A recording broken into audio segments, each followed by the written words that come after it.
Welcome back to the Millionaire Real Estate Agent with Nathan Najib, the blueprint to becoming a millionaire real estate agent. And we don't mean by millionaire making a GCI of $1 million a year. We mean building a lifestyle of a millionaire, or a beautiful lifestyle, if you will, which is success all around, mentally, spiritually, emotionally, physically, and financially, of course, right? Today is more of a financial literacy class, if you will, which I've stolen from our friend Robert Kiyosaki, whose book I want to recommend, which is, thank you, Janisha, this book here, Rich Dad, Poor Dad. I've read this book many times, and it's one of the books that I suggest, if you haven't read it already, do read it, because it teaches you everything that you need to know about creating a life that everybody's after, but also actually learning about finances, because I've seen, of course, some of my friends who are very successful when it comes to work. They're CEOs in companies, they're managing directors in companies, they've got pretty good jobs if it's government or companies, but they're actually, the lifestyle they have, they're broke, if you will, right? And what happens is, it's not the income, the amount of income that you make is going to help you become successful financially, but it's how you manage your money, because the management of money or financial literacy, which doesn't make sense to me at all, is not taught in schools.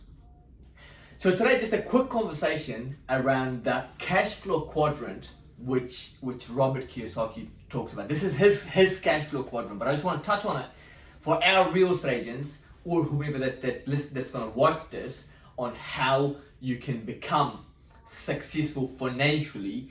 We've spoken about becoming successful mentally, spiritually, emotionally, and physically in our past videos, so go back and watch those, I suggest.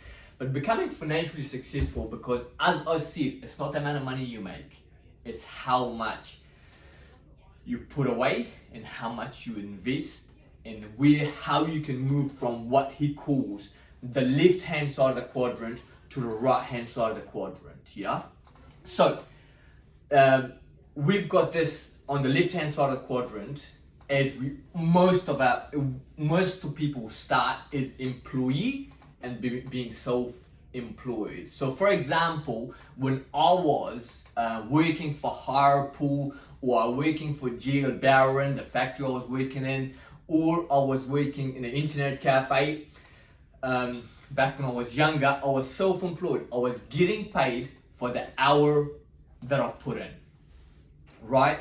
And doesn't matter how many hours you put in. Number one, there's only certain amount of hours you have, and number two, doesn't matter how much money you get paid for the hours that you make. The important thing is how you can keep your expenses as low as you possibly can, but also put money aside and invest that. I told my team here, when they ask for pay rise, as always, I say, hey, yes, the pay rise is important. We give you pay rise, or maybe we don't give you pay rise, whatever it may be. It's not the pay rise that's going to make you become rich or financially successful, but it's how you manage your money. So I say, okay, we'll give you $5,000 pay rise or $10,000 pay rise, of however much money we give people pay rises, but I say, promise me that you're not going to spend that $5,000 extra, because what happens is that the income increases. As the income increases, in most cases, in here we talk about that he talks about, Robert Kiyosaki speaks about the poor dad's financial statements, which is income, and then as the income increases, so does the expenses. And that's pretty normal for majority of the people, because they say, okay, once I get a pay rise, then I'm going to do this. Once I get a pay rise, I'm going to do something else. And when they get a pay rise, they all of a sudden they buy a new boat, they buy they upgrade, and the income goes towards the expenses, right? Or they just spend more money, right? So what I say, like, yeah, as soon as you get your pay rise, I'm suggesting you put the money aside and just save that, and then we'll talk about how we can help you invest that money. So he talks about the poor people's financial statement, which is income is as much as expenses, or a lot of the cases their credit card is all also loaded with to the max. So income and expenses, they're same amount. A lot of weeks, a lot of months, expenses are more than income. The second thing is the middle class financial statement is when the income comes in, because they've got so many liabilities, because now let's say they're a CEO of an organization, they make good money, but they've loaded their liabilities side up with the new boat on a loan, the new car on a loan, a bigger house now on a loan. So they pay, income comes in, 400,000, 300,000 or 200,000 a year, whatever it may be, but it goes out, it never touches the asset column, but it goes out from the liabilities. Like something like this, we've seen that. It is in Rich Dad Poor Dad's book, but I'm just this is the diagram that we've drawn. And then on the other hand, how does the financial statement of the rich look? It looks like this: big income, small expenses, and the income actually comes in from the asset, because over time what they've done, as the income increased, let's say you work as an administration, you move on to someplace else, and you move on further and further and further, the expenses don't increase by that much. So you put the money aside and then you invest and reinvest. So as your asset grows, your liability shrinks, because if you, let's say, invested in a home, invested in a stock, now you put in 20,000 or 5,000 in a stock, and now that stock is worth 25,000. So your asset grows, and eventually your asset actually pays your income. Does it make sense? And then so this is the employees side of thing. Like we're talking about, like, how we can get you from this side of the quadrant to this side of the quadrant, right? So the couple of things that also he speaks about of the employees mindset, it's fear of not having a job. So they hold on to a job maybe that they don't enjoy, but they want to be there because they've got to pay. Now they've already bought a place, so their mortgage, they've got to pay the mortgage. Now they're stuck in a job that they can't stand. Number two is the desire of more. So what happens is they get up, they want to buy a new house because somebody else bought a new house, they want a new house. So as the income increases, so does the expense, right? And then the self-employed, going back to like how I had a job at Geo Barron, or for those factories that I was working for. So I just had a job. I would get paid, I'll work for 8 hours, I'll clock in, clock out, and I'll get $18 an hour. Maybe it was $14 an hour, whatever the minimum wage was back then. So I used to get that, and for exchange of my time that I put in. And I'll work all hours, right?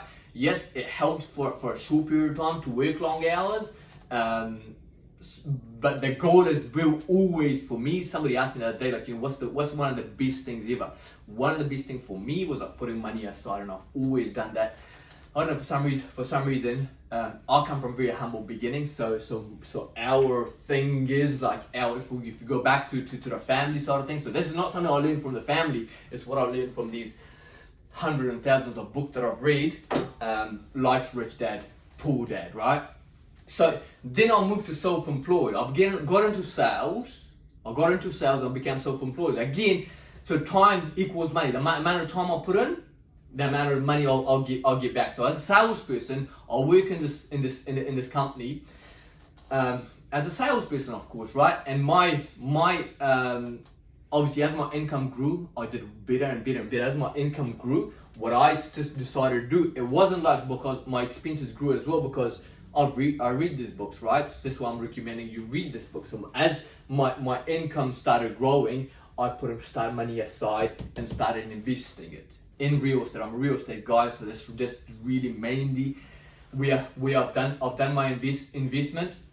So that was a self-employed, and what I did in self-employed, the first appointment that I had with my boss back in the days, I was just only, I would have been 18, 19. I told the guy, I said, I want to work, I want to be you.